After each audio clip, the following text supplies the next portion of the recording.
ఆదికాండం 1వ అధ్యాయం 26 నుండి 27 వచనం వరకు మనం చదువుకుందాం. 28 వరకు చదవండి. ఓకే. నరులను చేయదము, వారు సముద్రపు చేపలను, ఆకాశ పక్షులను,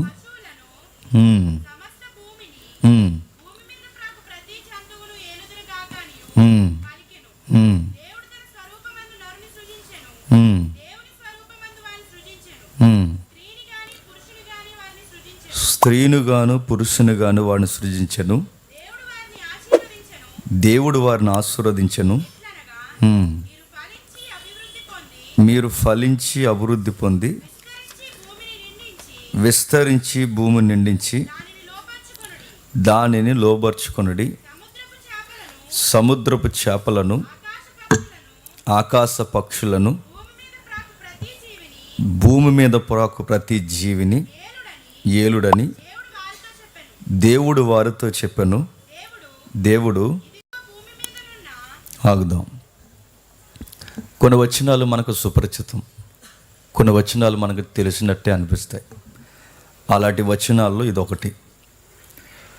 బైబిల్ అంతా మీకు అర్థం కావాలంటే ఒక సింగిల్ లైన్ మీకు చెప్తాను, గమనించండి. బైబిల్ సుమారుగా 3 భాగాలుగా విడిపోయింది. ఎన్ని భాగాలు? 3 భాగాలు. మొదటి భాగము ఆదికాండం 1వ అధ్యాయం నుండి 11వ అధ్యాయం వరకు ఒక భాగం. 11వ అధ్యాయం నుండి బాగా వినాలి, మలాకీ గ్రంథం వరకు ఒక భాగం. మలాకీ తర్వాత క్రొత్త నిబంధన నుంచి ప్రకటన గ్రంథం వరకు ఒక భాగం. వీటిని భాగాలు అంటారు. నిబంధనలు అయితే 2 నిబంధనలు, పాత నిబంధన, క్రొత్త నిబంధన. వీటిని గురించి మనం తెలుసుకుంటున్నప్పుడు మీరు గమనించండి, ఇంకా దీన్ని ఒక సిస్టమేటిక్గా మనం మాట్లాడుకుంటే బైబిల్ 2 భాగాలుగా ఉంది. ఇంకా సిస్టమేటిక్ మనం చేసుకుంటే, ఒకటి ఆదికాండం 1వ అధ్యాయం నుంచి 11వ అధ్యాయం వరకు ఆదాము మానవ ప్రపంచం దేవునితో ఎలా తెగిపోయిందో చెబుతుంది.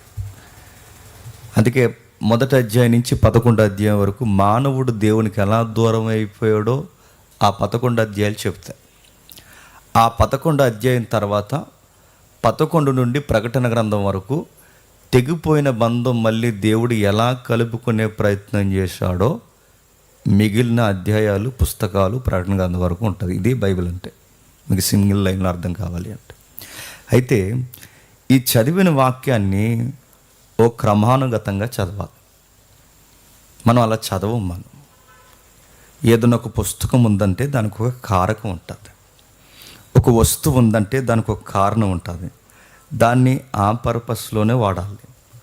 అలా కాకుండా ఎలా పడితే అలా వాడేమేమనుకోండి, దానివల్ల ప్రమాదాలు జరుగుతాయి, ఇబ్బందులు జరుగుతాయి, నష్టం జరుగుతాయి, దానివల్ల ఉపయోగం ఉండదు. ఒక ఉదాహరణ చెప్తాను, వినండి. మొదట్లో కొండలను పేల్చడానికి మనుషులు చాలా కష్టపడేవారు. తర్వాత డైనమైట్ కనుక్కున్నారు. ఆ పెద్ద ప్రేలుడు కనుక్కున్న తర్వాత కొండలను పెగిలించడం అనేది చాలా ఈజీ అయింది. ఆ బాంబులు పెట్టడం, కొండలు బద్దలాసిపోవడం, దాని యొక్క రవాణా వ్యవస్థ పెరిగింది. డైనమైట్ వచ్చిన తర్వాత డైనమైట్ని ఎక్కడ వాడాలి?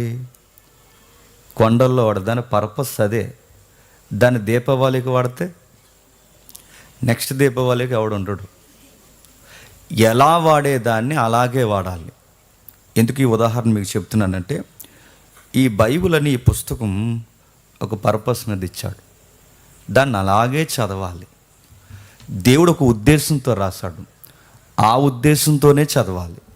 అలా కాకుండా మన ఉద్దేశాలతో చదివామనుకోండి, డైనమైట్ తీసుకొచ్చి దివాళీకి వాడితే ఎంత ప్రమాదమో, ఈ వాక్యాన్ని తీసుకొచ్చి అడ్డగోలుగా మన తలంపులతో దీన్ని బోధించి మనం మనకి దాని ఉద్దేశాన్ని వదిలేసి మనకు రాంగ్గా అప్లై చేసుకోవడం స్టార్ట్ చేస్తే అంత ప్రమాదం. అందుకే ఈ వాక్యం బట్టి రక్షణ ఉంది, ఈ వాక్యాన్ని బట్టి శిక్ష ఉంది.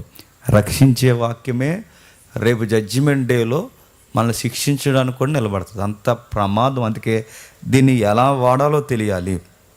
బైబిల్ ఎంత గొప్పదంటే ఒక ఉదాహరణ చెప్తాను.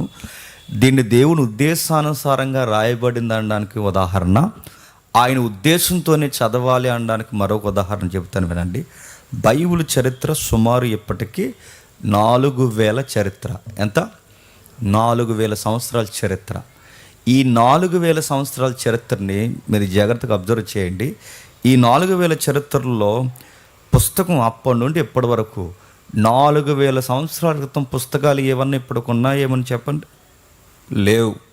ఈ 4000 సంవత్సరాల్లో ఎన్నో తుఫాన్లు వచ్చాయి, భూకంపాలు వచ్చాయి, సునామీలు వచ్చాయి, మహాసామ్రాజ్యాలు కూలిపోయాయి, అంతరించిపోయాయి, మహారాజులు కూడా కనబడకుండా పోయారు, వారి ప్రతులు కూడా దొరకలేదు, భూమి కదిలిపోయింది, బండలు బద్దలాసిపోయాయి, ప్రకృతి బీభత్సకరమైన కార్యాలు మన కళ్ళ ఎదుట చరిత్రలో చూసాం. కానీ సామ్రాజ్యాలు అణచిపోయాయి, ఎన్నెన్నో జరిగిపోయాయి. కానీ ఇంతకాలంలో ఇన్ని మార్పులు, రాజ్యాల్లో ఇన్ని మార్పులు, సమాజంలో ఇన్ని మార్పులు చేర్పులు, అధికారులు ఎక్కారు దిగారు, చరిత్రలో రకరకాల వంకర్లు తిరిగిన 4000 చరిత్రలో ఎన్ని జరిగిపోయినా మారింది ఏంటో తెలుసా? బైబిల్ మారలేదు, గుర్తుపెట్టుకోండి. అందుకే ఈ బైబిల్ గ్రంథం వెనకాల దేవుడు ఉన్నాడు అంటారు చరిత్రకారులు. ఇంత చరిత్ర మారిపోయినా, ఇన్ని తుఫాన్లు వచ్చి రకరకాల పరిస్థితులు సృష్టించిన బైబిల్ అనేది మారలేదు. అలాంటి మారని గ్రంథం వెనకాల దేవుడు ఉన్నాడు కనుకే ఈ గ్రంథాన్ని దేవుడు చెప్పినట్టే మనం చదవాలి, దేవుడు అనుకున్నట్టే చదవాలి, దేవుడు కోరుకున్నట్టే చదవాలి. ఇది ఏం చెప్తున్నాడు? ఈ చెబుతున్నది ఒక రాజరికాన్ని కొరకు మాట్లాడుతున్నాడు. ఇప్పుడు మనం చదివిన వచనాలు ఏవైతే ఉన్నాయో ఇవి ఒక రాజరికానికి సంబంధించినవి. ఏమి రాజరికానికి సంబంధించినవి? ఉదాహరణ చెప్తాను వినండి, మీకు అర్థమయ్యేలా మాత్రమే చెప్తాను వినండి. ఒక రాజరికానికి మాత్రమే చెప్తున్నాడు. ఏం చెప్తున్నాడంటే దేవుడు ఈ యావత్తు ప్రకృతిని కొన్ని డిపార్ట్మెంట్లుగా దేవుడు విడదీశాడట. ఈరోజు నేను ప్రసంగం చెప్పను కానీ మీకు అర్థమయ్యేలా ఒక టీచర్లా మాట్లాడతాను. కొంచెం నా వైపు సీరియస్గా చూడకుండా అర్థమయ్యేలా చూడండి, నేను చెప్తాను. ఓకే, ఏం చెప్తున్నాడు దేవుడు? ఏం చెప్తున్నాడంటే దేవుడు కొన్ని డిపార్ట్మెంట్స్ విడదీశాడంట ఈ యూనివర్స్లో, ఈ సృష్టిలో. అవి రన్ అవుతూ ఉంటాయి. ఆదాం అవి రన్ అవుతున్నాయో లేదో సరిగ్గా చూసుకోవాల్సిన బాధ్యత ఎవరిది? ఆదాము, నీది. దాన్ని నువ్వు ఏలాలి. అంటే నువ్వు ఎలాంటి వాడు అంటే, నేను ఒక పెద్ద రాజునైతే ఆ రాజుకి కింద ఉన్న చిన్న బులిరాజువి నువ్వన్నమాట. ఎవరు? ఆదామైన నువ్వేం చేయాలి? ఏ సెక్టార్లో ఏ డిపార్ట్మెంట్ ఎలా పనిచేస్తుందో నువ్వు చూడాలి. దీన్ని ఏలడం అంటారు. ఈ ఏలే గుణగణాలు నీకు తెలియాలి. ఇంకా మీకు బాగా అర్థం కావాలంటే ఇప్పుడు ఒక జిల్లా తీసుకోండి, ఒక రాష్ట్రం తీసుకోండి. ఇప్పుడు ఒక జిల్లా తీసుకోండి. జిల్లాకు ఒక కలెక్టర్ ఉంటారు, తెలుసు కదా. కలెక్టర్ దేనికి? డ్రైనేజీలో వాటర్ సరిగా వెళ్తుందో లేదో చూడడానిక? కలెక్టర్ దేనికి చెప్పాలి? అది అడ్మినిస్ట్రేషన్. దేన్ని ఆపరేట్ చేయడానికినా? దేనికి? కలెక్టర్ కింద కొన్ని డిపార్ట్మెంట్లు పనిచేస్తాయి.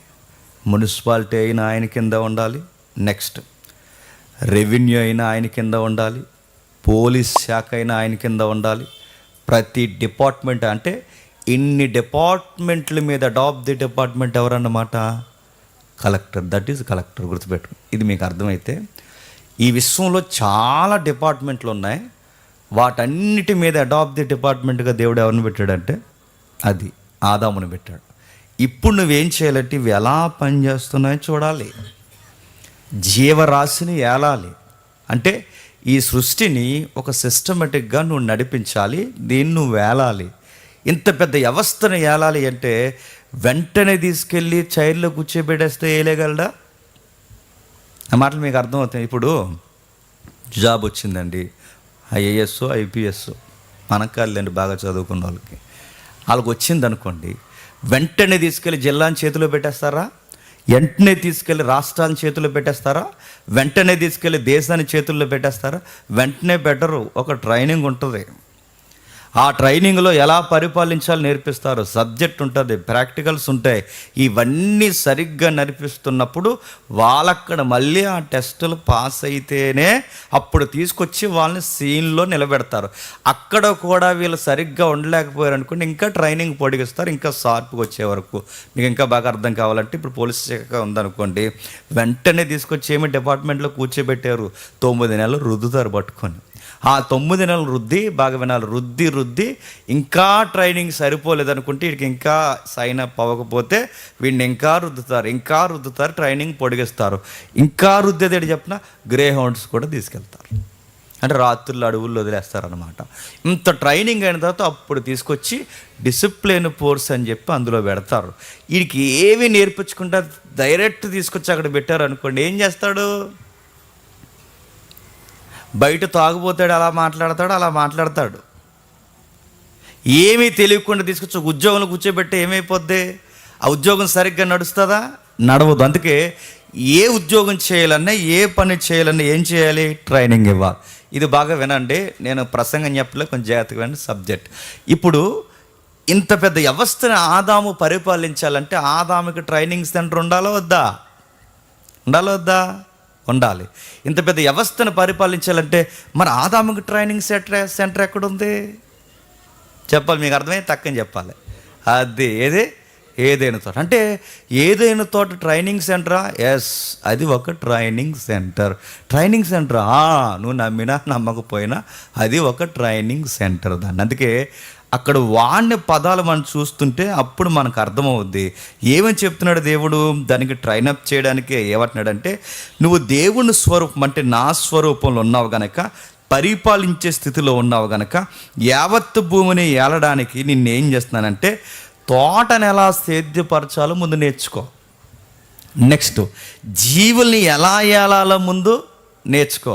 నెక్స్ట్ వాటితో ఎలా మమేకం అవ్వాలో నేర్చుకో. అందుకే మీరు చూడండి, యావత్తు జీవరాశిని వేలాలని ముందు జీవులన్నింటినీ ఎక్కడ తీసుకొచ్చాడు చెప్పాలి? ట్రైనింగ్ సెంటర్లోకి తీసుకొచ్చాడు. దేంట్లోకి? తోటలోకి. ఇంకా బాగా వినాలి, యావత్తు జీవరాశిని ఎలా ఏలాలో తెలియడానికి ముందు తోటలోకి తీసుకొచ్చాడు. ఎలా సేద్యపరచాలి, యావత్తు భూమిని ఎలా సేద్యపరచాలో తెలియడానికి ముందు దేన్ని సేద్యపరచమన్నాడు చెప్పాలి? తోటని సేద్యపరచమన్నాడు. అందుకే చూడండి, బాస్ అండ్ ఎంప్లాయ్ ఆ సెన్స్ మనకు కనబడుతుంది. చూడండి, సరిగ్గా బాసు ఈవినింగ్ టైం వస్తాడట. ఎవరు? ఎక్కడికి? ట్రైనింగ్ సెంటర్కి వచ్చి ఏమడుగుతాడు చెప్పండి? ఏ ఆదాం పరిస్థితులు ఎలా ఉన్నాయి అంటే అకౌంటబిలిటీ అంటారు దాన్ని. అంటే మీకు అర్థమైతే ఆదాముకి దేవుడు ట్రైనింగ్ ఇస్తున్నాడు ఏదైనా తోటలో, కానీ మనోడు ట్రైనింగ్లోనే చెప్పాలి గండి కొట్టాడు అన్నమాట. అర్థమవుతుందంటే ఏదో పోయింది మనకి, ఏదో కోల్పోయాం. మనకి దేవుని యొక్క పెద్ద ఉద్దేశానికే మనం భగ్నం చేసాం. మన పితరుడు పెద్ద గాయమే చేశాడు, అదే బైబిల్లో తెగిపోయిందని చెబుతుంది. అంటే ఏదో జరగాల్సింది జరగకుండా పోయింది, ఎక్కడో ఉండాల్సిన వారం ఉండకుండా పోయాం, ఏదో మహిమ కావలసిన మనం మహిమ లేకుండా పోయాం. మొత్తం మీద ఏదో నష్టం జరిగింది.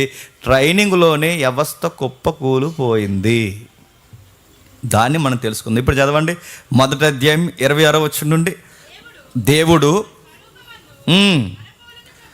తన మన స్వరూపమందు మన పోలుకు చొప్పున నరులను చేయుదము, వారు సముద్రపు చేపలను, ఆకాశ పక్షులను, పశువులను, సమస్త భూమిని, భూమి మీద ప్రాకు ప్రతి జీవిని ఏలుదురుగాకని. భూమి మీద ప్రాకు చెప్పండి, ప్రతి జీవిని ఏలుదురుగాకని. ఎప్పుడు గుర్తుపెట్టుకోండి, దేవుడికి ఒక మైండ్ ఉంటుందండి. ఆ మైండ్ ఏంటి చెప్పిన, పెద్ద పని అప్పగించాలంటే ముందు చిన్న పని అప్పగిస్తాడు. ఇంకా మీకు బాగా అర్థం కావాలంటే, నేను ఒక బెస్ట్ సింగర్ని దేవుడు చేయాలనుకోండి, ముందు నీకు చిన్న చిన్న అవకాశాలు ఇక్కడ ఇస్తాడనమాట. నువ్వు ఎక్కడే డెగ్గొట్టి డొమ్మా కొట్టి తిరుగుతున్నావు అనుకో, చెప్పండి, నువ్వు బెస్ట్ ఐడియల్ వర్షిప్కి వెళ్ళో క్షమించండి, ఐడియా ప్రైజ్ తీసుకోవడానికి వెళ్ళో గుర్తుపెట్టుకోండి. అంటే ఏదన్నా చిన్నది. ఇప్పుడు నేను ఇక్కడ ఉన్నాను ఈరోజు ఇక్కడ నిలబడి ఇంతమందికి నేను చెబుతున్నానంటే నా ఎర్లీ స్టేజ్లో నేను సండే స్కూల్ ముందు చెప్పాలి. నా ఎర్లీ స్టేజ్లో ముసలోళ్ళు ఉంటారు, వృద్ధులు ఉంటారు, వాళ్ళ ముందు చెప్పాలంటే నేను నమ్మకంగా చెప్పే కొలది దేవుడు నన్ను ఏం చేస్తాడు, వాడడం మొదలెడతాడు, పెంచడం మొదలెడతాడు. అంటే ఇది నాకు ట్రైనింగ్ పీరియడ్ అన్నమాట. ఇప్పుడు తమ్ముడు కొత్తగా అధ్యక్షత చేస్తాడు. దేవుడు అక్కడే వదిలేస్తాడా? తన నిపుణత, తన బాధ్యత, తన యొక్క దేవుని పట్ల తనకున్న ఆ అకౌంటబిలిటీ మెయింటైన్ చేస్తే ఇంకా వాడతాడు. అధ్యక్షుడు కాస్త గొప్ప ప్రసంగికుడిగా దేవుడు మార్చుకుంటాడు. అధ్యక్షుడి దగ్గర దొంగేసాలు వేస్తే పక్కల్లో ఆడుకో అని చెప్తాడు. నా మాటలు అర్థమవుతున్నాయి. అంటే ఏదన్నా ఒక బాధ్యత అన్నమాట, ఏదన్నా ఒక అకౌంటబిలిటీ, ఏదన్నా ఎదగాలంటే ఇప్పుడు ఆదాముకి బాధ్యత నేర్పిస్తున్నాడు, ఆదాముకి భవిష్యత్తు నేర్పిస్తున్నాడు, ఆదాముకి ట్రైనింగ్ ఇస్తున్నాడు. ఎందుకు ఇవన్నీ నేర్పిస్తున్నాడు? నీకు పెద్ద ప్రాజెక్ట్ ఉంది, నీకు ఆ ప్రాజెక్ట్లో నువ్వు కీలకమైన పాత్ర నువ్వు పోషించాలంటే ముందు జాగ్రత్త. అందుకే దేవుడు చూడండి, నరుణ్ణి చేస్తున్నప్పుడు, ఆయన కార్యాలు చేస్తున్నప్పుడు అన్నీ ఆదాము కళ్ళ ముందే చేశాడు. చదవండి ఒకసారి ఆదికాండము 2వ అధ్యాయం, ఆదికాండము 2వ అధ్యాయం, జాగ్రత్తగా వినండి. ఆదికాండము 2వ అధ్యాయం 7వ వచనం నుండి, ఆదికాండము 2వ అధ్యాయం 7వ వచనం నుండి, దేవుడైన యెహోవా నేల మట్టితో నరుని నిర్మించి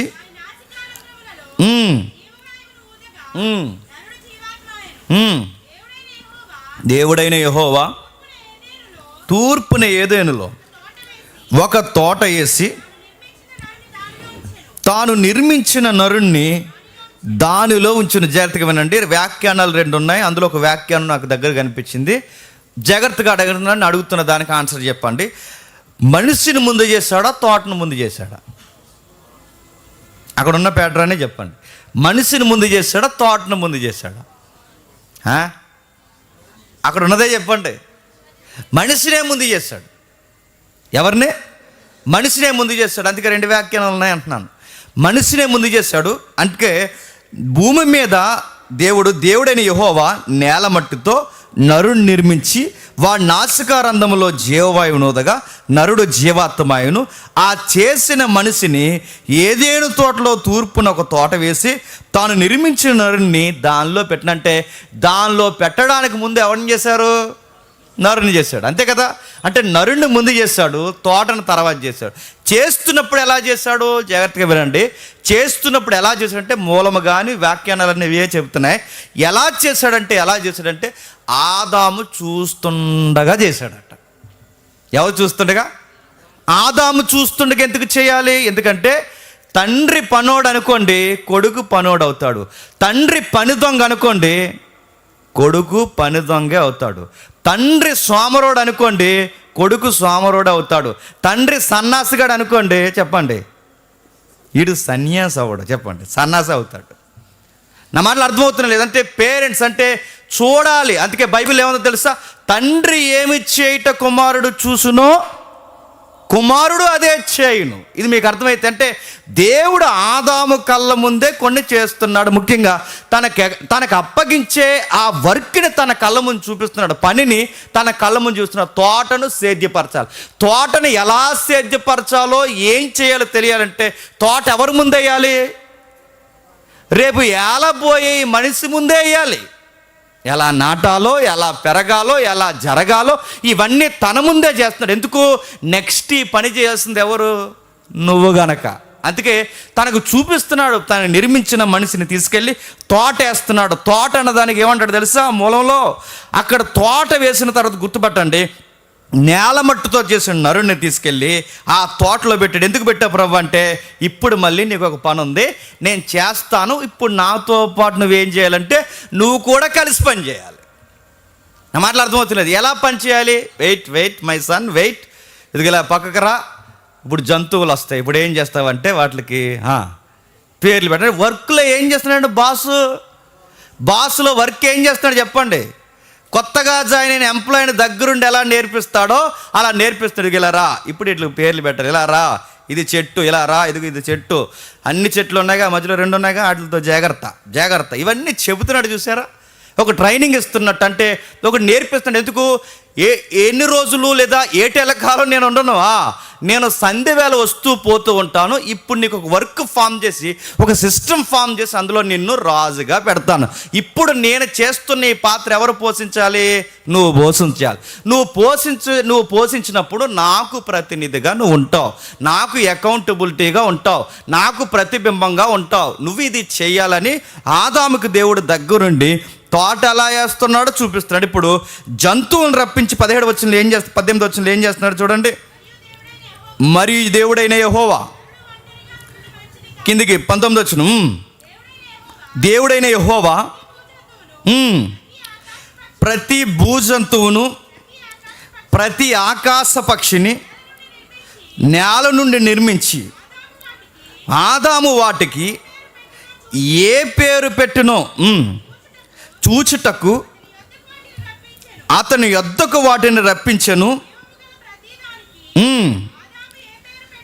ఆదాము ఏ పేరు పెట్టెనో ఆ పేరు దానికి కలిగెను. అప్పుడు ఆదాము ఆకాశ పక్షులకును సమస్త భూజంతువులకును పేర్లు పెట్టి అడుగుతున్నాను. జంతువులు పిలిపించిన వాడు, జంతువులు సృష్టించిన వాడు జంతువులకి ఎందుకు పేర్లు పెట్టట్లేదు? పని నేర్పిస్తున్నాడు. గుర్తుపెట్టుకోండి, మన దేవుడికి, ఇంకా మీకు ఎలా దేవుడు అనే పదం దూరంగా ఉందేమో, మన తండ్రి అయిన దేవునికి, మన తండ్రికి ఉండే గొప్ప గుణం ఏంటో చెప్పనా? నా కొడుకులు, నా బిడ్డలు పని చేసేవారై ఉండాలి. ఎప్పుడు గుర్తుపెట్టుకోండి, దేవునికి సోమరోలు ఇష్టం కాదు. చెప్పండి, వర్క్ చేసేవాళ్ళంటే ఇష్టం. గుర్తుపెట్టుకోండి, ఏదో ఒక పని చేయాలి, పని చెయ్యాలి. కొత్త నిబంధన ఏమని చెప్పినా, పని చేయని వాడు తినడానికి చెప్పండి రైట్ లేదు వాడికి. నేను మళ్ళీ చాలామందిని చూస్తాను, నాకు అలా ఖాళీగా కనబడ తిక్కలేసిపోతా. నాకు ఏదో ఒక పని చేయాలి, ఏదో ఒక పని, ఏదో ఒక పని, ఏదో ఒక పని. మనిషి అన్నవాడు పని చేయాలి. దేవుడు మనిషిని దేనికి చేసింటే వర్క్ చేయాలి, పని చేయాలి. ఆదామును పిలిచాడు, ఇదిగో సాయంత్రం ఒక పండు, మధ్యాహ్నం ఒక పండు, ఉదయాన్నం ఒక పండు, నీకు నచ్చిన పళ్ళన్నీ చూసుకుని చక్కగా జ్యూస్ చేసి తాగేసి మళ్ళీ సాయంత్రం నిద్రపోయి సాయంత్రం లేగా అన్నాడా? పని చేయి అని చెప్పాడు. పని చేయి. ఏం పని చేయాలి? పని చేయి, నేను చెప్పిన పని చేయి.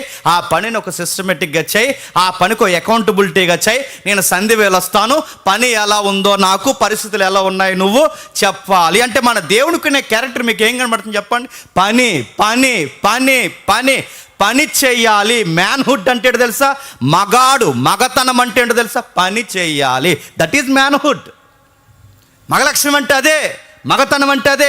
మగవాళ్ళు అంటే ఇంకా ఆడవాళ్ళందరూ తినేసి నిద్రపోమని కాదు, మీ పని కూడా మీది. హ్యూమెన్హుడ్ అన్న కూడా మీరు కూడా గృహ పరిపాలన జరిగే పని చేయాలి. క్రొత్త నిబంధన స్త్రీలను ఏమందో తెలుసా? సుఖభోగములు యందు సుఖించినది చచ్చిన దానితో సమానం అంది. అంటే దాని అర్థం ఏంటి? వర్క్ చేయాలి, పని చేయాలంటే పని చేసేవారిని దేవుడు ఇష్టపడతాడండి. పని చేసేవారిని పనికొచ్చే పాత్రగా మరుస్తాడు. నువ్వెంత కష్టపడితే, నువ్వెంత నిపుణత కలిగి, నువ్వెంత అకౌంటబిలిటీ ఉంటే దేవుడు గ్రాప్ పెంచుతాడు అనమాట. ఇదేనండి సక్సెస్ స్టోరీ అంటే. చాలామంది తెలియదు సీక్రెట్. అందుకే దేవుడు చెప్తున్నాడు, తన కష్టాన్ని చూపిస్తున్నాడు. తోటలోకి జంతువులు పిలిచి ఏం చెప్తున్నాడు? రప్పించాడు, పేర్లు పెట్టమంటున్నాడు. ఇదంతా ఎక్కడ జరుగుతుందండి? ఇదంతా ఎక్కడ జరుగుతుంది? తోటకు బయట, తోట లోపల. తోట లోపల అంటే తోట లోపల జరుగుతుందంటే దీన్ని ఏమంటారు? ట్రైనింగ్ సెంటర్ అన్నమాట. మొక్కలు ఎలా వేసాడు చూపిస్తున్నాడు, జంతువులను పిలుస్తున్నాడు, పేర్లు పెట్టమంటున్నాడు. నేను అడుగుతున్నాను, భూమి మీద అక్కడక్కడ ఉంటే అలా వెళ్ళి కొంచెం అలా తిరిగి ఉత్తర అమెరికా, దక్షిణ అమెరికా అన్నీ తిరిగి ఇలా తిరిగి వచ్చేట్లు పేరెట్టు అన్నాడా? అవి నీ దగ్గరకు వస్తాయి, తోటలోకి వస్తాయి. దాన్ని అందుకే ఎబ్రీలో ఏమని పదం వాడారు తెలుసా? గేన్ అని పదం వాడారు. గేన్ అంటే పదం అర్థం ఏంటంటే, ఒక చుట్టూ కంచె వేసి ఆ కంచె వేసిన లోపల అన్ని సమృద్ధి కార్యక్రమాలు పెట్టి, ఆహారము, సంతోషము, సంరక్షణ అన్నీ పెట్టి చుట్టూ ఒక వలయంలా కంచె వేసేదాన్నే గేన్ అంటారన్నమాట. అంటే ఇప్పుడు అన్నీ లోపల పెట్టాడు. అంటే ఏదైనా తోట లోపల పెట్టాడు. లోపల పెట్టి ఏం చేస్తున్నాడు? ట్రైనింగ్ ఇస్తున్నాడు. లోపల ఫుడ్ ఉంది, లోపల రెస్ట్ ఉంది, లోపల సమృద్ధి ఉంది, లోపల ఇంకేముంది, ఎలా పనిచేయాలి నేర్పిస్తున్నారు. లోపల జంతువులు ఉన్నాయి, అన్నీ లోపల ఉన్నాయి. మనం అనుకుంటే ఏదైనా తోట అంటే చిన్న తోట అనుకుంటాం. తోట ఏం కాదు. నేను ఎప్పుడు నుండి అనుకుంటున్నాను ఏదైనా తోట హిస్టరీ చెప్పాలని, కానీ టైం సెట్ అవ్వట్లేదు. ఏదైనా తోటలు ఏమంటే చెప్పినా పర్వతాలు ఉన్నాయి. ఆ వాక్యం బైబిల్ ఉంటుంది, మన కళ్ళకి కనబడదు. అది నాకే కనబడుతుంది. మీరు చూపిస్తాను టైం వచ్చినప్పుడు. కష్టపడి చదివిన వాళ్ళు కనబడుతుందిలేండి.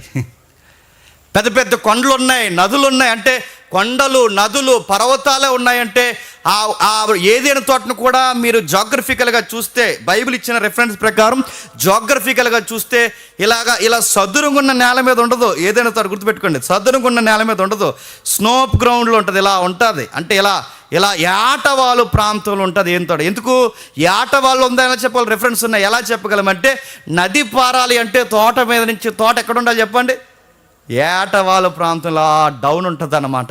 ఇంత ఉంది ఆ స్టోరీ. ఇవన్నీ ఎందుకు చేస్తుంటే చిన్న తోట ఏం కాదు, ఒక మినీ ప్రపంచం ఉంది. ఆ ప్రపంచంలో ఆదామును పెట్టి ఇవన్నీ జరిగించి దేవుడు అంటున్నాడు, వీటితో జాగ్రత్త, వీటిని జాగ్రత్తగా పరిపాలించు, వీటన్నిటిని జాగ్రత్తగా చెయ్యి అన్నాడు. ఏం చెప్తున్నాడో ఒక్కసారి వచనాలు చదువుదాం. ఆ వచనాలు చదువుదాం. 2వ అధ్యాయం 7-8 వచనాలు చదువుదాం. దేవుడైన యెహోవా నేల మట్టితో నరుని నిర్మించి జీవవాయువును ఊదగా నరుడు జీవాత్మాయను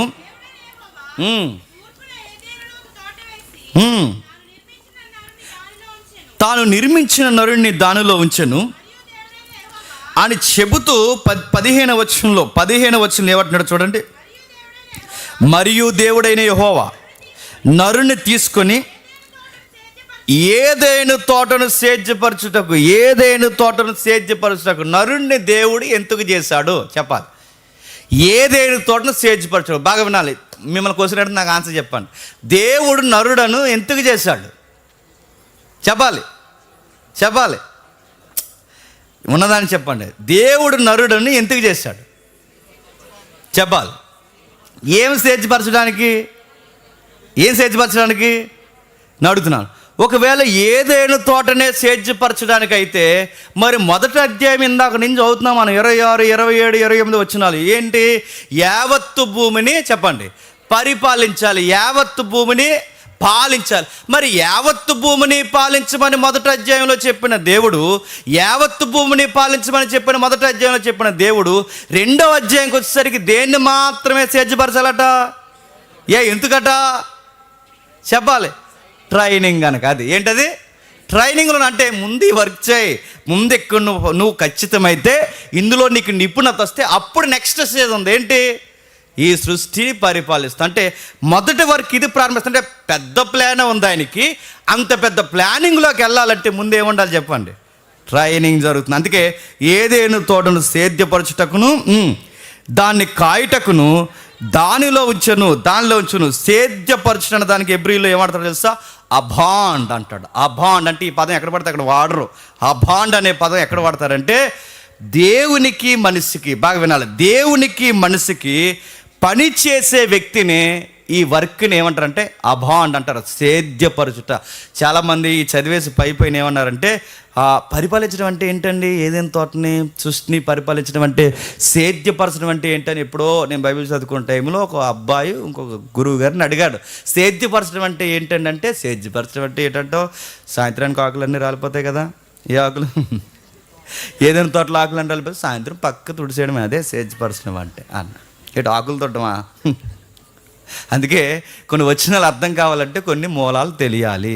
ఈ చదవకి వెళ్ళి ఏమంటారంటే తెలుగు బైబిల్ చాలండి, ఇంక మాకు మూలాలు అవసరం లేదంటారు. మూలాలు చదవకపోతే ఫీవరెట్గా తయారవుతుంది తొట్టడానికి.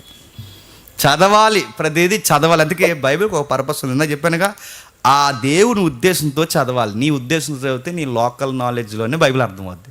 అందుకే సేద్యపరచుట అంటే అబాండ్ అన్నాడంటే ఏంటి దీని అర్థం అంటే, ఈ పదం గుర్తుపెట్టుకుని లాస్ట్కి వెళ్ళి మీకు అర్థమవుద్ది. ఈ పదాన్ని ఎక్కడ వాడతారు అనుకున్నారు?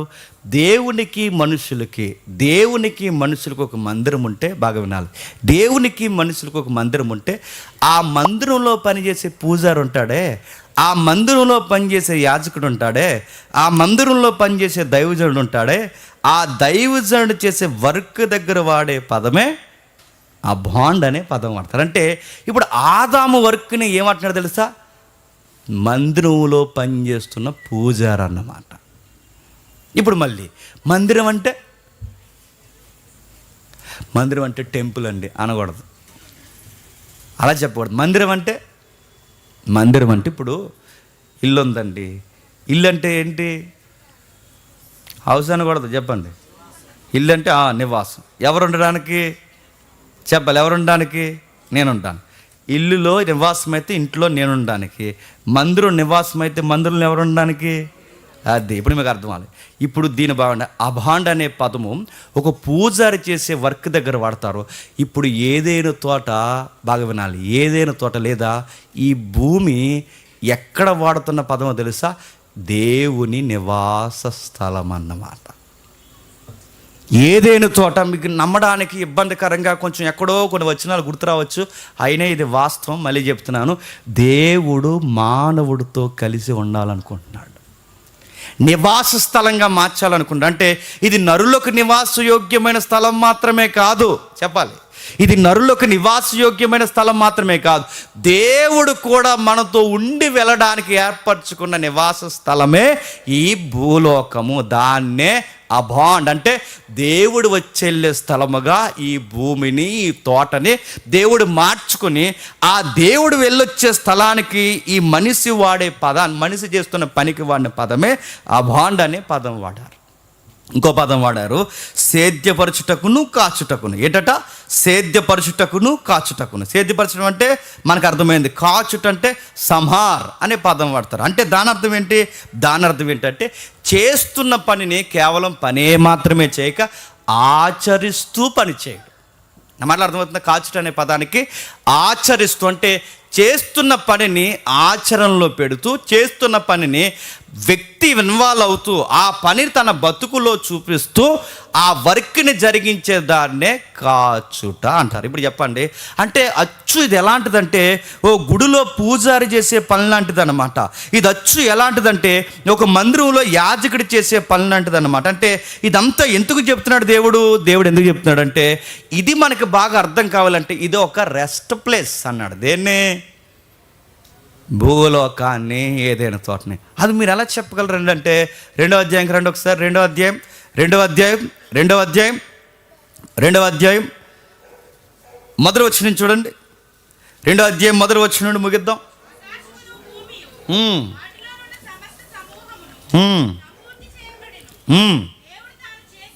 దేవుడు తాను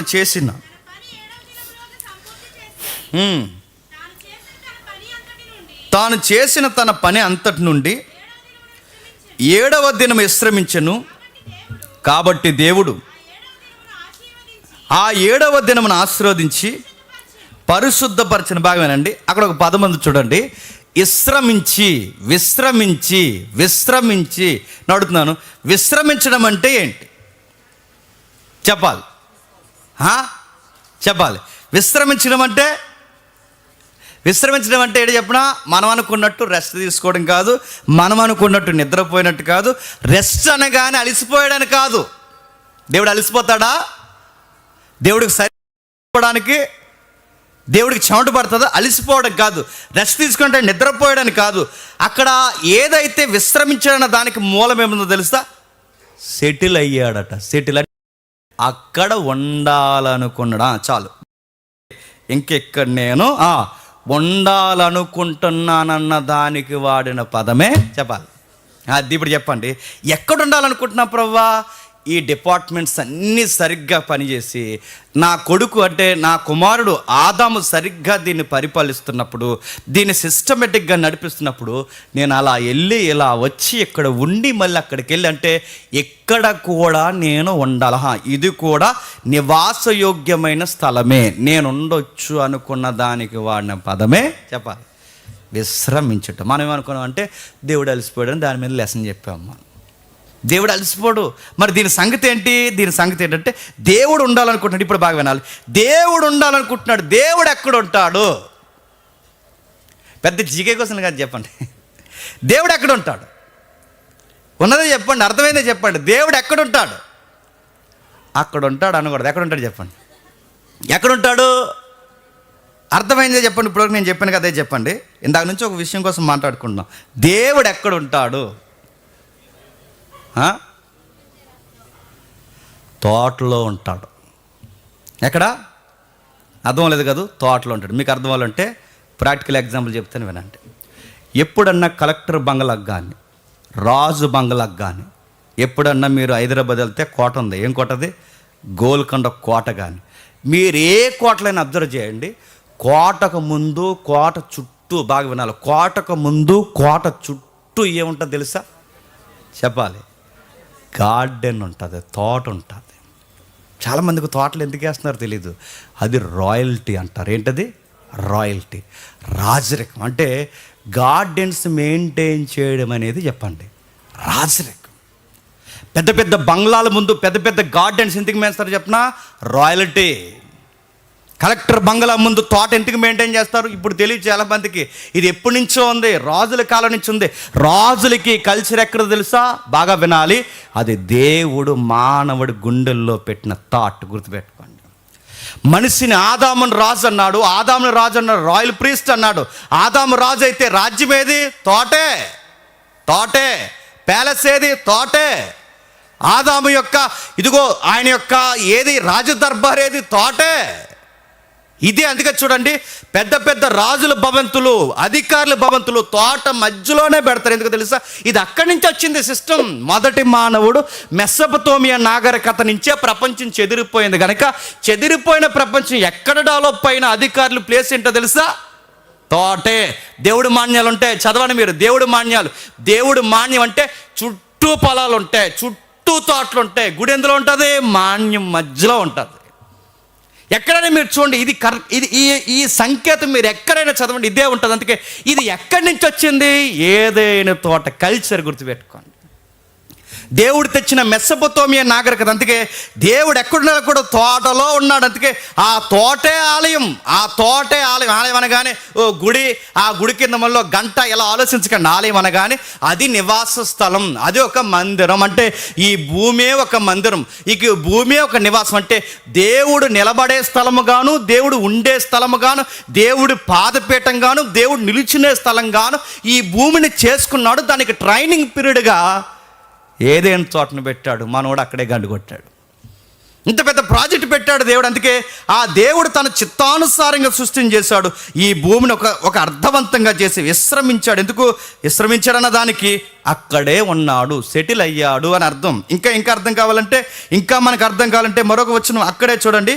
మీరు జాగ్రత్తగా చదివితే అదే ఆది కాండము 7-8 వచనం, క్షమించండి 15 వచనం మరొకసారి చదవండి. 17 వచనం. మరియు దేవుడైన యెహోవా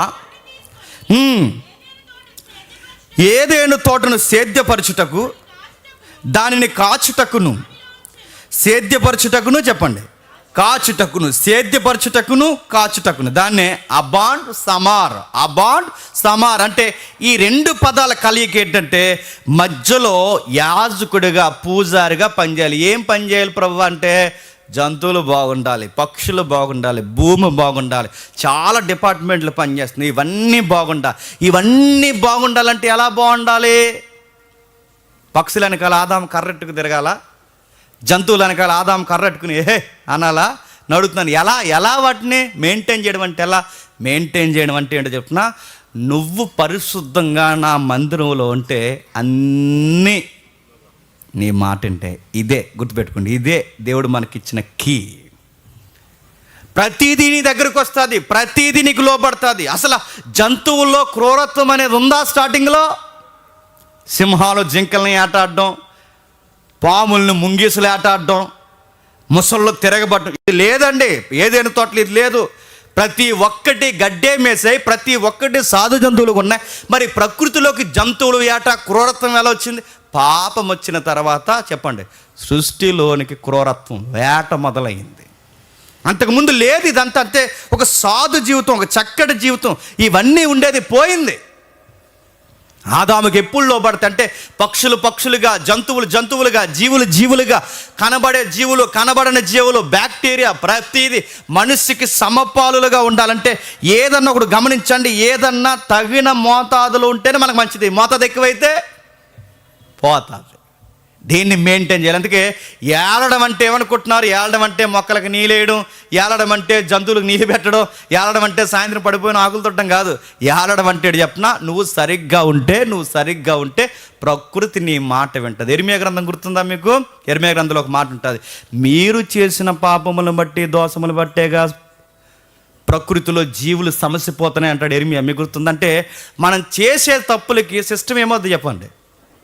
సమసిపోతుంది. అడుగుతున్నాను, మనం చేసే తప్పులకి ఇర్మియా అంటున్నాడు, మీరు చేయి తప్పుల్ని బట్టి ప్రకృతి తన క్రమం మార్చుకుంటుంది, మీరు చేయి తప్పుల్ని, పాపాలను బట్టి జీవజాతులు అంతరించిపోతున్నాయి, మీరు చేసే పాపాలను బట్టి ప్రకృతి ఋతుక్రమం కార్యక్రమాలు తప్పిపోతున్నాయి. అంటే సిస్టమ్ సరిగ్గా మనం మెయింటైన్ చేయలేకపోతున్నామంటే కారణం ఏంటి చెప్పిన, దేవుని ఎదుట సరిగ్గా మనం ఉండకపోతే సిస్టమ్ మనం సరిగ్గా మెయింటైన్ చేయలేము. మనం అనుకుంటున్నాం పక్షులు పోతున్నాయి, పిచ్చుకలు పోతున్నాయి, డేగలు పోయే, జంతువులు అంతరించిపోతున్నాయి, పుల్లు అంతరించిపోతున్నాయి, ఎంటుకలు అంతరించిపోతున్నాయి, నీలో దైవ స్వరూపం అంతరించిపోయింది గనక సృష్టిలో ఉన్న ప్రతి డిపార్ట్మెంట్ ఏమవుతుంది చెప్పండి, అంతరించిపోతున్నాయి.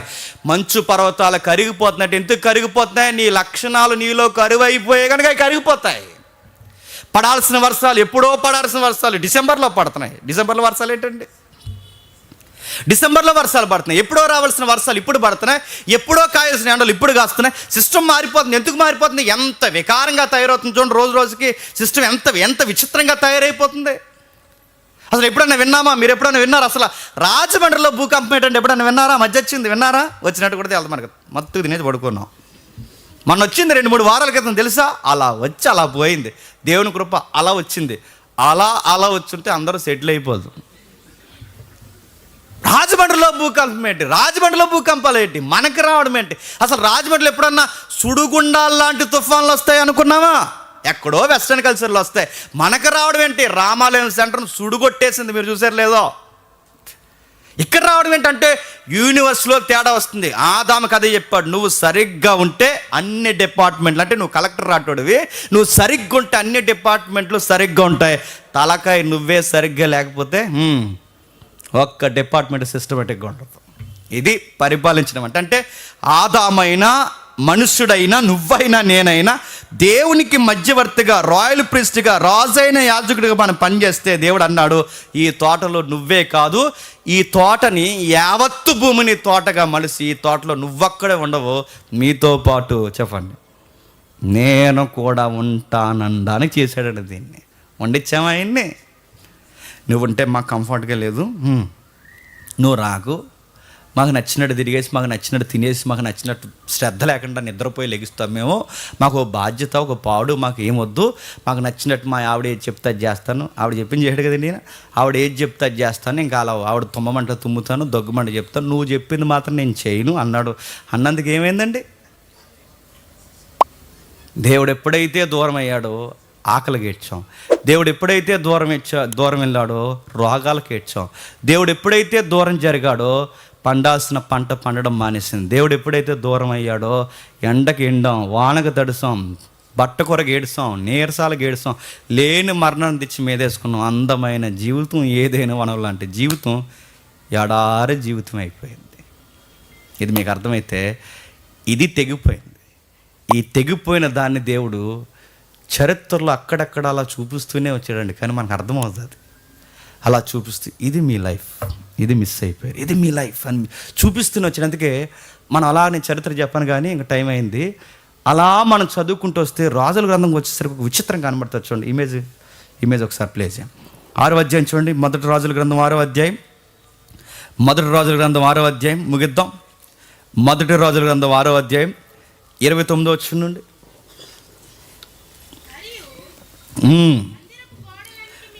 మందిరపు గోడలన్నిటి మీదను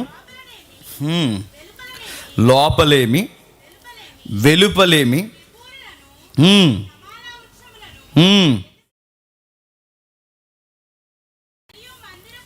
ఏం చెక్కించాడట? ఆ ఇమేజ్ చూడండి. ఇది సొలొమోను మందిరం. చాలా కాలం మనకు అర్థమవుతుందండి. ఇప్పుడు చెప్పిన ఈ దృక్కోణంలో చదవడం మీకు చాలా ఈజీగా అర్థమవుతుంది. దేవుడు సొలొమోను మందిరం కట్టడానికి పర్మిషన్ ఇచ్చాడు. ఆ కట్టే పర్మిషన్ ఇచ్చినప్పుడు దేవుని జ్ఞానం బట్టి సొలొమోను మందిరం కట్టి, దేవుని ఆత్మ ప్రేరణ బట్టి సొలొమోను మందిరం కడుతున్నప్పుడు, మందిరాన్ని కడుతున్నప్పుడు ఎలా కట్టాడట? మందిరం మీదట మొక్కలు, చెట్లు, ఫలములు, ఇలాంటి వృక్ష జాతులన్నింటినీ చెక్కాడట. ఎందుకు చెక్కుతున్నాడు? బాగా వినాలి. ఎందుకు చెక్కుతున్నాడు? ఇంత పెద్ద మందిరం కడుతున్నాడు. ఇంత పెద్ద మందిరం, ఈ మందిరంలో ఎవరు ఉండడానికి కడుతున్నాడండి? చెప్పాలి. ఇల్లు కట్టామంటే ఎవరుంటాం? మనం ఉంటాం. మందిరం కడుతున్నామంటే ఎవరుంటారు? ఇప్పుడు దేవుడు మందిరంలో ఉండాలంటే డిజైన్లు ఏముండాలట? తోట. మర్చిపోద్దు ఏంటంటే తోటలో ఉండాలి. బాగా వినాలి. తోటలు. అందుకే మందిరాన్ని ఏ డిజైన్లతో కడుతున్నా తెలుసా? తోటలానే చేశాడంటే అది మందిరమా తోట అంటే తోటతో ముడిపడిన మందిరం. మీకు ఆ ప్లాన్ మిస్ అవ్వలేదు. మీరు ఎక్కడ చూడండి, ఏదైనా తోట యొక్క పర్పస్ ఎక్కడికి పోలేదు. అందుకే సొలొమోను కడుతున్నప్పుడు చూడండి ఎలా కడుతున్నాడు. ఆ వచ్చిన మళ్ళీ చదువుతో లుక్ వేయండి. చదువమ్మా. ఆ మందిరపు గోడలన్నిటిపైనను లోపలేమి వెలుపలేమి అదిగో ఆ వృక్షం మధ్యలో, ఆ కెరూపుల మధ్య ఒక వృక్షం, మీకు ఈత వృక్షంలా కనబడుతుంది చూసారా, ఆ యార మార్కుతో చూపిస్తాముడు. అది కాదు, అది చూసారా, ఆ ఈత వృక్షం ఇటేవితో కూడా చూపించి క్లియర్గా ఉంది. అది ఆ వృక్షాలు చూసారా. కొన్ని డిజైన్స్ పెడతాడు తలుపుల మీద, గోడల మీద, మెట్లకి డిజైన్స్ పెడతాడు. మీ ఇంటికి వెళ్ళిన అధ్యాయం చదవండి ఎలా పెడతాడో తెలుసా. ఈ ఫలములు, దీని పేరు దానిమ్మ మోడల్స్ పెడతాడు. అంటే ఫలాలు అంటే కొన్ని ఫ్రూట్స్ యొక్క ఇమేజెస్ పెడతాడు, వృక్షాల యొక్క ఇమేజెస్. ఇవన్నీ ఎందుకు పెడుతున్నాం? ఇది ఏదైనా తోట ఇమేజ్. ఇప్పుడు చెప్పండి, రాజు ఎక్కడుంటాడు తెలుసా? చెప్పాలి, గార్డెన్లో ఉంటాడు. ఎక్కడుంటాడు? గార్డెన్. అందుకే సొలొమోను మందిరం కట్టినప్పుడు మందిరాన్ని ఏ షేపులో కట్టారు చెప్పండి? గార్డెన్ షేపులతోనే కట్టాడు. ఇంకా మీకు చదవండి 32వ వచనం చదవండి. 32వ వచనం, 2 తలుపులను ఒలీవ కర్రవి, వాటి మీద కెరూబులను, ఏ వృక్షాలట? తమాల వృక్షాలను, వికసించిన పుష్పాలను, వాటిని బంగారంతో పొదిగించెను. కెరూబుల మీదను బంగారము పొదిగించెను. మరియు పరిశుద్ధ స్థలము ద్వారమునకు 2 నిలువ కమ్ములు చేయించెను. 4వ వంతు 2 తలుపులు,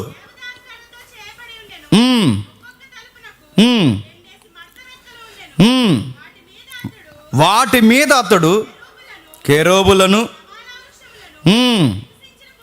వికసించిన పుష్పములను చెక్కించి, ఆ చెక్కిన వాటి మీద బంగారు రేకులు పొదిగించిన. 36, మరియు లోపలున్న శాలను 3 వరుసలను చెక్కించిన రాళ్లతోనూ, ఒక వరుసను దేవదారు దూలములతోనూ కట్టింది. ఎక్కడ చూడండి వృక్షాలు, చెక్కలు, ఇవే మీకు కనబడుతుంది. అంటే ఏదైనా తోటని ఎలా అయితే దేవుడు చూపించాలనుకున్నాడో అదే ఇమేజ్ ఎక్కడ జీవిస్తున్నాడు చెప్పండి? సొలొమోను మందిరంలో చేస్తున్నాడు. అంటే ఇప్పుడు ఇక్కడ పని చేస్తున్న వారు బాగా వినాలి. ఎలా పని చేయాలి? ఇందాక మనం చదివాంగా, అబాండ్ సమార్. అంటే ఇప్పుడు ఈ తోటలో ఆదాము పని చేస్తున్నప్పుడు ఏ వర్డ్స్ అయితే బైబిల్ ఉపయోగించిందో అదే పదాలు మళ్ళీ ఎక్కడ ఉపయోగించారు తెలుసా? యాజకుడు పని దగ్గర ఉపయోగించారు. ఎక్కడ? యాజకుడు. అంటే ఇప్పుడు యాజకుడు చేస్తున్న వర్క్ ఎలాంటిది? సేద్యపరచుట కాచుట. అంటే ఏదైనా తోటని ఎలాగైతే సేద్యపరచాడో, ఏదైనా తోటని ఎలాగైతే కాచాడో అదే వర్క్ మళ్ళీ దేవుడు ఎవరికి ఇచ్చాడు చెప్పండి? దైవజనులకు ఇచ్చాడు. సేద్యపరచడం కాచినప్పుడు మందిరం, ఇప్పుడు సంఘం ఉంది, సంఘాన్ని సేద్యపరచాలి, కాయాలి. సాధ్యపరచడం కాయడం అంటే ఇక్కడికి వచ్చిన వయసులో వాళ్ళు ఎలా ఉన్నారో చూడాలి, సంసారాలు ఎలా ఉన్నారో చూడాలి, చిన్నోడు పెద్దోడు అధ్యక్షుడు ఎవరెవరు ఏం చేస్తున్నారో చూడాలి. ఇవన్నీ చూడాలి. వీటన్నిటిని బట్టి అకౌంటబిలిటీ దేవుడిని ఎవరిని అడుగుతారో తెలుసా? నిన్ను అడగడు. చెప్పండి, ఇక్కడ నిలబడ్డాడే రాయల్ ప్రీస్ట్గా, ఆయన అడుగుతాడు. మేము వచ్చి మిమ్మల్ని అడిగితే నువ్వెవడం మమ్మల్ని అలా అడగడానికంటే ఎలా ఉంటుంది చెప్పండి? తోట బయటకు పో, నీకు బయట ఇంకో తోట ఉంది, అక్కడికి పో. నువ్వు ఇందులో ఉన్నప్పుడు అడుగుతారు, టైంకి ఎందుకు రావట్లేదు అడుగుతారు, ఈ పని ఎందుకు చేయలేదు అడుగుతారు, ఇది ఎందుకు నువ్వు అకౌంటబిలిటీ మెయింటైన్ చేయవు అడుగుతారు. ప్రతి దాన్ని అడుగుతారు. ఎందుకు తెలుసా? దేవుడి మందిరం. బాగా వినాలి, దేవుడి మందిరం. అంటే ఏదేను తోటలో మిస్ అయింది సొలొమోను మందిరంకి వచ్చింది, సొలొమోను మందిరంలో మిస్ అయింది మళ్ళీ ఎక్కడికి వచ్చిందో తెలుసా? తిరిగి మళ్ళీ ప్రకటన గ్రంథానికి వచ్చింది. ముగించేస్తున్నాడు. ప్రకటన గ్రంథంలో దేవుడట ఏం చేస్తాడట? ప్రభువా, మేము చనిపోయిన తర్వాత మా అవార్డ్స్ ఏంటని ఎవరైనా క్వశ్చన్స్ రేజ్ చేసుకుని ప్రకటన గ్రంథం చదివితే ఏమిటో తెలుసా? ఇదిగో మీకు జీవవృక్ష ఫలములు ఇస్తానన్నాడు. ఎక్కడ? ఇదిగో పరదేశులో జీవవృక్ష ఫలములు ఉన్నాయి, అవి మిమ్ములను భుజింపనిస్తాను. మళ్ళీ తిరిగి కథ అంతా ఎక్కడికి వచ్చిందండి చెప్పాలి? ఏదైనా తోటలో స్టోరీ ఎక్కడైతే మిస్ అయిందో మళ్ళీ బైబిల్ ఎండ్ అయిపోతున్నాడు, మళ్ళీ స్టోరీ ఎక్కడికి వస్తుంది? మళ్ళీ తోట దగ్గరికే. అందుకే చూడండి, ప్యారడైజ్ అన్నారు దాన్ని. ప్యారడైజ్ అంటే ఉద్యానవనం అని. ఇప్పుడు చెప్పండి, అక్కడ పోయిన మన జీవితాన్ని మళ్ళీ తీసుకెళ్ళి ఎక్కడ పెడతాడట? వనంలోనే పెడతాడట. అంటే వనం అంటే ఏంటి చెప్పండి? దేవుని నివాస స్థలం. అది ఆ దేవుని నివాస స్థలంలోనే, అంటే అక్కడ పోయిన జీవవృక్షం, అక్కడ పోయిన జీవితం, అక్కడ పోయిన ఆ రాజరికపు వ్యవస్థ మళ్ళీ మనకి ఎక్కడ రాబోతుంది చెప్పండి? రేపు కన్ను మూస్తే లేదా ప్రభు వస్తే మళ్ళీ మనం పోయేది ఎక్కడికి తెలుసా? ఆ ఏదైనా తోట లాంటి జీవితం ఎదురు చూస్తుంది, అక్కడికి మనం వెళ్ళబోతాం. ఇదండి బైబిల్ యొక్క నేపథ్యం. దీన్ని చెయ్యయ్యా తినంగానే ట్రైనింగ్లో పెడితే ట్రైనింగ్లోనే పాడు చేశాడు. ఇంకా తోటకి చిహ్నాలు ఏంటంటే గుర్తుపట్టండి, ఇప్పుడు మనమే ఈ కదిలే వృక్షాలు ఉన్నాయి చూసారా, మనమే. ఇప్పుడు ఎక్కడుంటా ప్రభు అంటే, ఎక్కడ 2-3 నా నామాన్ని కూడి ఉంటారో వాళ్ళ మధ్య నేను ఉంటాను. నేను అడుగుతున్నాను, ఎక్కడ 2-3 ఆయన నామాన్ని కూడుకుంటారో వాళ్ళ మధ్య ఆయన ఉంటానన్నాడు. నేను అడుగుతున్నాను, ఆ మధ్యలో నువ్వు ఉన్నావా, ఎగ్గొడ తిరుగుతున్నావా అని అడుగుతున్నాను. నేను ఉన్నావా? చాలామందిని గమనిస్తున్నాను, సరిగ్గా రొట్టెస్తున్నప్పుడు సైడ్ అయిపోతున్నారు. చాలామంది సరిగ్గా ద్రాక్షరసం ఇస్తున్నప్పుడు సైడ్ అయిపోతున్నారు. చర్చి ఎగ్గొడ్డు తిరుగుతున్నారు. అటెండెన్స్ చాలా ఈజీగా మానేస్తున్నారు. ఈ పనులు ఎలాంటి చెప్పినా అచ్చు ఏదైనా తోటలో నెగ్లెక్ట్గా ఉన్న ఆదాము మూమెంట్స్ ఇవి మళ్ళీ గుర్తుపెట్టుకోండి. చర్చిని నేరాగా చూడడం, చర్చిని సరదాగా చూడడం, చర్చికి ఏదో టూరిస్ట్ ప్లేస్కి వచ్చినట్టు అలా వచ్చి హాయ్ బాయ్ అని వెళ్ళిపోవడం, ఇవన్నీ ఎలాంటి చెప్పినా ఇదిగో ఇలాగ వ్యవహరించినందుకే బయటకు వచ్చాడు ఎవరు? ఆదాము. ఎలాగంటే దేవుడు ఉండాలనుకున్న స్థలం దగ్గర కాళ్ళు చేతులు మైండ్ అన్నీ కుదిరింగా పెట్టుకుని మాస్గా ఒక మాటలో చెప్పాలంటే ఒళ్ళు దగ్గర పెట్టుకుని కూర్చోవాలి. ఇక్కడ ఏది జరిగినా ఆ సిస్టంలో ఇన్వాల్వ్ అవ్వాలి. ప్రేయర్ చేస్తున్నారు, ఇన్వాల్వ్ అవ్వాలి. రొట్టెలు ఇస్తున్నారు, ఇన్వాల్వ్ అవ్వాలి. ద్రాక్షరసం ఇన్వాల్వ్ అవ్వాలి. ఎందుకు? ఇది దేవుడు ఉండే స్థలం. ఇది దేవుని తోట, దేవుని జీవవృక్షాలు ఉండేవి. ఈ జీవవృక్షాలు ఎవరు? నువ్వు నేనే. మనల్నే తోటగా మలిచాడు, మందిరంగా మలిచాడు. ఉంటున్నావా? ఎందుకు రాలేదని అడిగితే అన్నారట, వద్దాం అనుకున్నాను, వర్షం పడిపోయింది, రాలేకపోయాను. ఎందుకు? మధ్యలో సినికెడితే మొలిసేస్తాను కదా, మరి అందుకు వర్షానికి మానేస్తాం. మందిరం విలువ తెలియదు. మళ్ళీ చెప్తున్నాను, చాలా గొప్ప రాయల్టీ మనకి ఇచ్చాడు. ఆ రాయల్టీ ఎప్పుడు మిస్ అవ్వకండి. ఎన్ని పనులు ఉన్నావండి, భూకంపాలు రానివ్వండి, ఏదన్నా జరగనివ్వండి, దేవుని నివాస స్థలం మనుషుల మధ్య ఉంది అని గుర్తేంటో తెలుసా? ఈ రాజ్యము, ఈ తోట కూడుకుంటుంది చూసారా, ఎక్కడికి ఆయన వచ్చి వెళుతుంటాడన్నమాట. ఏదైనా తోటలోకి ఎలాగొచ్చి వెళుతున్నాడో చెప్పండి.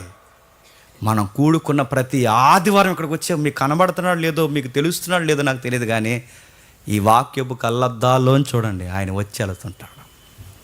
ఆ పరిశుద్ధాత్మని యొక్క సహవాసం ఇక్కడ జరుగుతుంటుంది.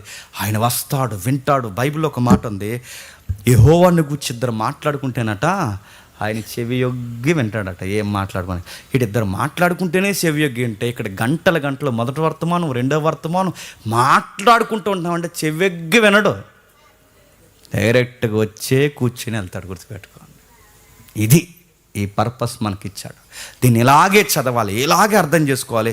ఇంత పర్పస్ ఇచ్చి దేవుడు సేద్యపరచవయ్యా, చెయ్యవయ్యా అంటే మొత్తానికి సేద్యం మానేసి చెప్పండి, కాయడం మానేసి ఎలా తినేయాలి, ఎలా తాగేయాలి అని చూసారట. ఎక్కడికి పోయి సేమ్ బుద్ధులు మనకున్నాయి లేదు చెప్పండి, సేమ్ బుద్ధులు మనకున్నాయి. చెప్పని పని మానేస్తాం, ఏం చేస్తున్నాం? ఇవాళ ఆదివారం ఎక్కడికి పోయి తినేయాలి, ఎక్కడ తిరగాలి, ఇవే పనులు మనకి, ఇవే పనులు. చూడండి, ఎక్కడ బాధ్యత లేదండి, ఎక్కడ బాధ్యత లేదు. ఆదాముని అడిగాడు, ఆదాము నీకు పని అప్పగించాను, నీకు ఇన్ని చేశాను, ఏం చేసావయ్యా, నీ పని ఏంటంటే మళ్ళీ బాధ్యతగా చెప్పాడా? తప్పు అయిపోయింది ప్రవ్వా, నీ వర్క్ నేను నెగ్లెక్ట్ చేశాను, నీ వర్క్ నేను సరిగ్గా చేయలేకపోయాను, బాండింగ్ తెగిపోయింది ప్రవ్వా, నాది మిస్టేక్ ప్రవ్వా అంటే బాగుంది. ఎంత బాధ్యత లేని మాట తెలుసా, అంత ఆవిడే చేసింది అన్నాడు. ఆవిడేమన్నది, అంతా సర్పమే చేసింది. బాధ్యత ఉన్న మాటలండి.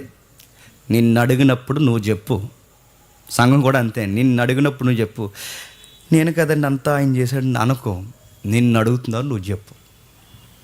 నిన్ను అడిగినప్పుడు నువ్వు చెప్పు. పక్కోడి మీద దోశ వేసుకున్న లక్షణాలు ఎవరి అనుకుంటున్నారు? ఆదాము లక్షణాలే. ఇదే మాట అడిగితే ఆదాము ఏమన్నాడు? చెప్పట్లేదు సరిగ్గా. చెప్పకుండా ఏం చేశాడు? బాధ్యత మర్చాడు, యాజకత్వాన్ని పక్కన పెట్టాడు, రాయల్టీ ఏదైతే ఉందో దాన్ని పక్కన పెట్టాడు. దేవుడు అన్నాడు, రాజరికాన్ని మెయింటైన్ చేయలేనప్పుడు రాజగృహంలో ఉండడానికి వీలు లేదు, చెప్పండి, బహిష్కరణ, బయటికి వెళ్ళిపోమన్నాడు. అంతే. ఎందుకు? ఈ రాయల్టీలో నువ్వు ఉండాలి అంటే ఏది నీకు? రాజరికం లేదు. రాజరికం లేనప్పుడు రాజుకోటలో ఉండడానికి నీకు రైట్ లేదు. అందుకే తోట వెలుపులకు వెళ్ళిపో అన్నాడు. బయటకు వచ్చేసాం. తోటలో ఉన్నప్పుడు రాయల్టీ ఎలా ఉందండి? పండ్లు వస్తాయి, ఆరోగ్యం బాగుంటుంది, హెల్దీగా ఉంటాం, వర్క్ చేస్తాం, వర్క్కి తగ్గ తిండి ఉంటుంది, అంత సమృద్ధి. అంటే ఒక కంచి వేయబడిన ఒక సురక్షితమైన ఒక రెక్కల చాటున మనం ఉంటాం. అది పోగొట్టుకున్నాం, బయటకు వచ్చాం, చెమటగా అరుస్తున్నాం. రెక్క ఆడితే కానీ సామెత వచ్చింది, డొక్కాడదని. ఏదో పెద్ద స్లోగన్ అనకండి, అది శాపం. అది రెక్క ఆడితే కానీ చెప్పండి, రెక్క ఎందుకు ఆడుతుంది, డొక్క ఎందుకు ఎండుతుంది, శాపం వచ్చింది కనుక. మనం అనుకుంటాం మాకేం చెమట ఎక్కట్లేదండి, మేము సాఫ్ట్వేర్ అన్నారంట. మాకేం చెమట పట్టదండి, మేము సాఫ్ట్వేర్, మాకు ఏసీ ఉంటుంది, సెంట్రల్ ఏసీ. అంటే చెమట ఒకటే ఎక్కదు చెప్పండి, రావాల్సిన రోగాలన్నీ వస్తాయి. ఎందుకు ఇలా మెడబెట్టేసింది చెప్పండి?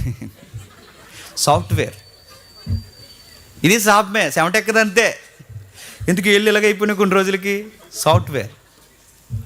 మరి అది ఏదో కష్టం నడుతుంది. కష్టం లేకుండా ఫుడ్ వస్తుందా? బాధాకరమైన మాట్లాడి చెప్పిన జీవవృక్ష ఫలాలు తినే మన బతుకు చివరికి గడ్డి తినే బతుకులు అయిపోయినాయి. దేవుడు ఏమన్నాడు తెలుసా? గడ్డి తిని బతుకుతావు అన్నాడు. ఏం తినాలట? గడ్డి. లేదండి మేము ఈ కర్నూలు మైసూరు వాడుతున్నామండి మేము, అంటే గడ్డే. లేదా మేము రైస్ పెద్ద వాడడం అంతా నార్త్ ఇండియా స్టైల్ ఉండడం అది అంతా మేము గోధుమ రొట్టెలు తిన్నాడు, గోధుమలు గడ్డే. నువ్వేదైనా తిను, గడ్డే గడ్డే గడ్డే తిని బతుకుతున్నావు. అసలు జీవవృక్ష ఫలాలు తిని బతికే బతుకులో చెప్పండి, గడ్డి తిని బతుకుతున్నావు. మళ్ళీ ఇది రావాలంటే ఏం చేయాలి ప్రభు అంటే, అక్కడ తెగిపోయిన బంధాన్ని ఆదాము చేయలేదు, అక్కడ తెగిపోయిన బంధాన్ని ముగించేస్తున్నాను. మళ్ళీ ఆ అకౌంటబిలిటీ ఎవరిలో అడిగాడు తెలుసా? ఈయన గారికి ఒక జ్యేష్ఠపుత్రుడు పుట్టాడు. ఎవరు? మన అన్నయ్య, మన ఎజెండా, మన లక్షణాలన్నీ ఉంటాయి ఆయనకి. ఎవరు? కయ్యను. ఆయన పుట్టాడు. పుట్టి ఆయన ఏమన్నాడు? ఇదే మాట ఆయన అడిగాడు. ముగించేద్దాం చూడండి ఒకసారి. 4వ అధ్యాయం ఆది కాండము 4వ అధ్యాయం 9వ వచనం చూడండి. యెహోవా నీ తమ్ముడైన ఏబేలు ఎక్కడున్నాడని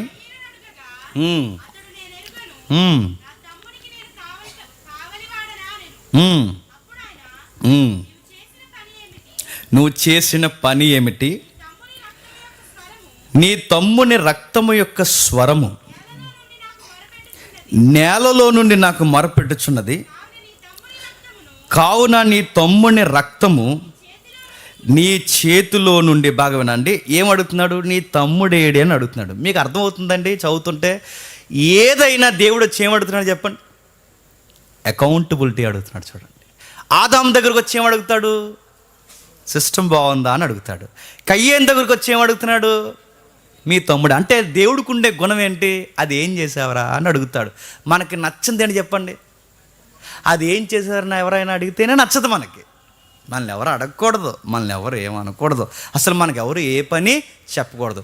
ఇలా తినేసి ఇంత పొట్టలు పెంచుకుని అలా తిరిగి మనం అలా తిరుగుతుంటే ఎవ్వరు అసలు మనం అనకూడదు.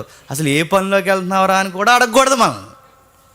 ఎందుకంటే మనం నామోసి, మనకి మళ్ళీ ఆ నీరసానికి నామోసి మనకి. ఎవరు అడగకూడదు. ఏ వర్క్ చేయని అడుగుతున్నాను. మళ్ళీ వాళ్ళు చెప్తున్నాను, సిగ్గు, సీము, నెత్తురు మళ్ళీ అడుగుతున్నాను.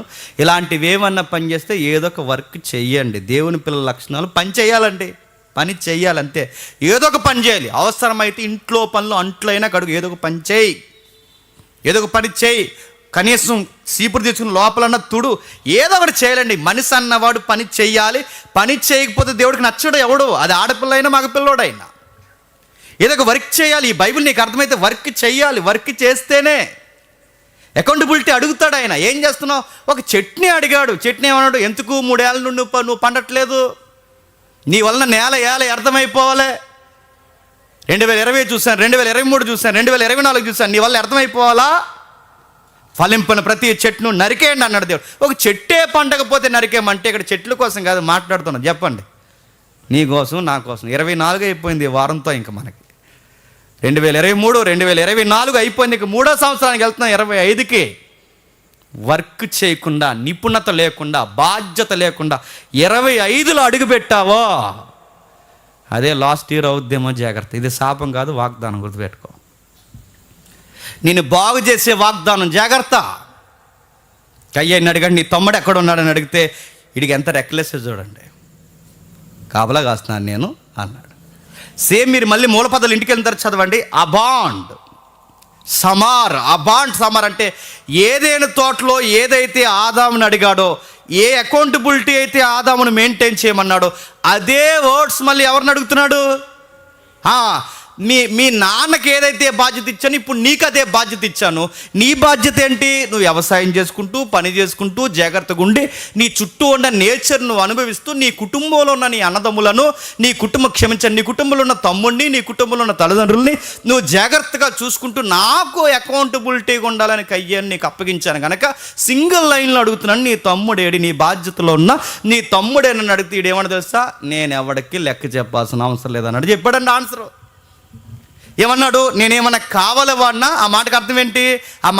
చెప్పినా మీకు ఫైర్ అయిందో లేదో నాకు తెలియదు, కానీ దేవుడికి చాలా కోపం వచ్చింది. ఆ మాటకు అర్థం ఏంటి అనుకుంటున్నారు?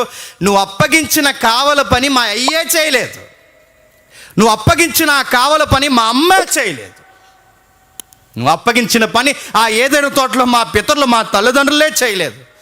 నేను చేస్తానని ఎలాగనుకుంటున్నావు? కాపలో వాడిని అనుకుంటున్నావా? చూసారా, అలా చేయకపోతే నువ్వేమీ చేయలేదు, నేను కూడా చేయను, నువ్వు నన్ను ఏమన్నా చేస్తాను. ఎంత రెక్లెస్ అండి వాడికి.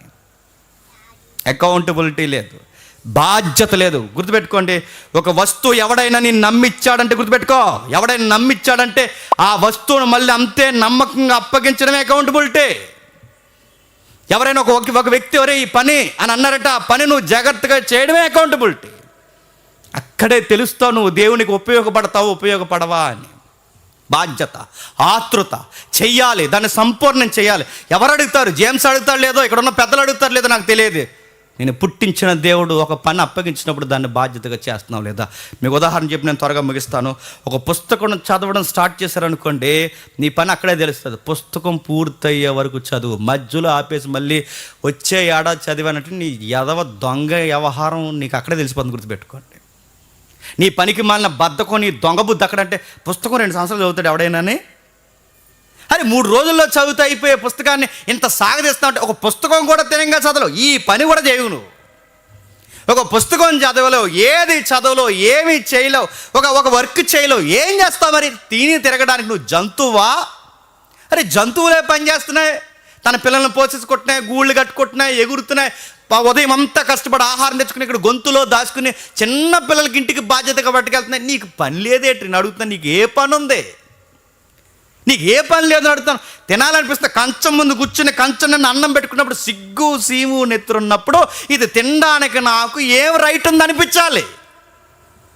ఇది అడిగాడు కయ్యాన్ని, ఏదరా నీ బాధ్యత ఏదరా అని అడిగితే కయ్యాన్ని ఏమాడు తెలుసా?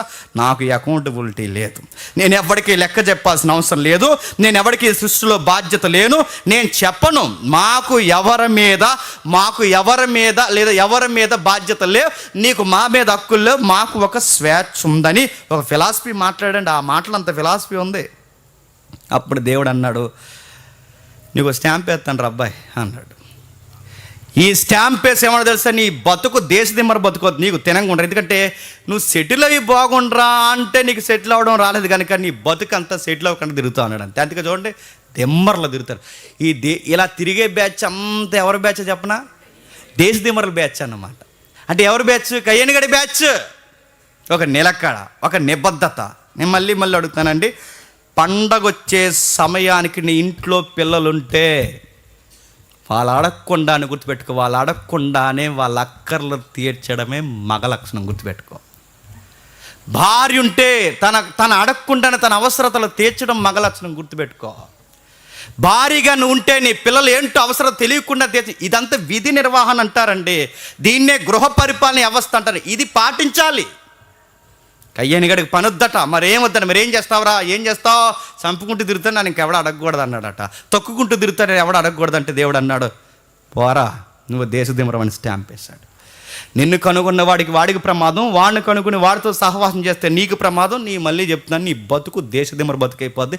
అకౌంటబిలిటీ లేని నీవు ఇక ఈ రోజు నుంచి నాకు వద్దు, నా సన్నిధి నుండి చెప్పండి వెళ్ళిపో. చూసారు, వాళ్ళ నాన్న ఎలాగైతే సన్నిధి నుండి ఎలగొట్టేశాడో ఇప్పుడు కయ్యేన్ని కూడా సన్నిధి. అంటే అకౌంటబిలిటీ లేని వాళ్ళు దేవుడు ఏం చేస్తాడు చెప్పండి?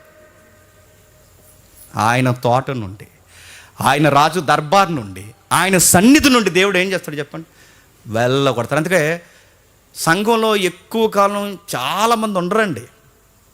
లాంగ్ లైఫ్ ఎవరుంటారో తెలుసా? లాంగ్ టైమింగ్ ఎవరుంటారో తెలుసా? వర్క్ చేసేవాళ్ళు ఉంటారు. లాంగ్ టైమింగ్ ఎవరుంటారో చెప్పనా? ఏ పని చేయకుండా పేర్లు పెట్టుకుంటే తెలుసా చూసారా?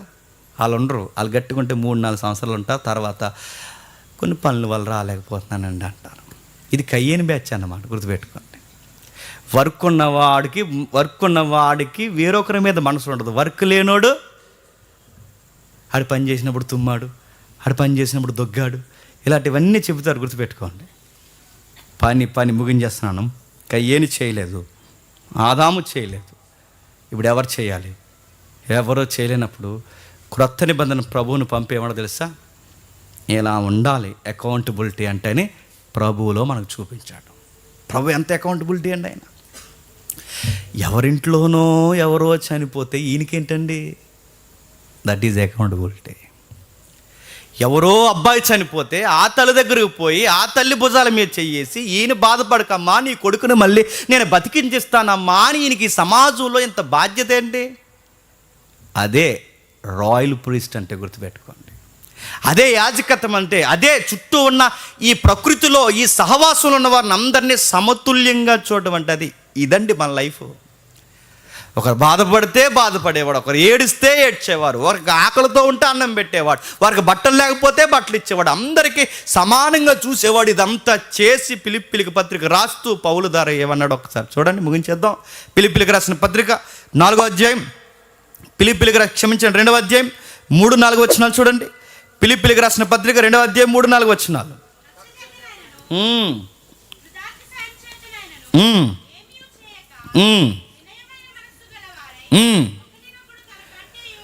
ఒకనికొకడు తనకంటే యోగ్యునిగా ఎంచుచు మీలో ప్రతివాడును తన సొంత కార్యములు మాత్రమే కాక, అది ఇప్పుడు చెప్పండి, మన సొంత కార్యాలే కాక, చెప్పండి అసలు ప్రాబ్లం ఏంటి చెప్పినా, మన సొంత కార్యాలే మనం చేసుకోం. చెప్పండి, ఇతరుల కార్యాలు మనం చేస్తామా?